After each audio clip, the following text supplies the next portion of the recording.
Welcome to Airbnb EcoScript! Itong video na to, kuha ito sa isa kong unit doon sa Unit 49. Pagka-checkout ng guest ko, ito agad ang nadatnan ko. Ito yung unang video, may kasunod pa to para may ma-upload tayo.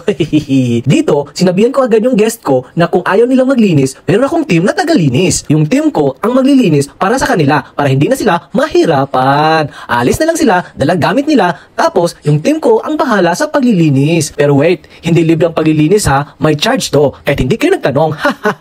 Napagkasunduan namin ng guest ko na yung team ko na ang bahala sa paglilinis para wala na silang iintindihin. At least, nakakatulong tayo sa kapwa nating mahirap at mabigyan natin ng trabaho yung iba, di ba? Ang bait ko, di ba? Kasi may ibang guest talaga na ayaw na maglinis dahil pagod na sila. Kaya ino-offer ko sa kanila kung kailangan ba nila ng tagalinis. Mura lang ang cleaning namin, panggatas lang ng mga anak ng team ko na tagalinis ng unit. Kahit papaano nakakatulong tayo, di ba? Hanggang dito na lang. Paalam!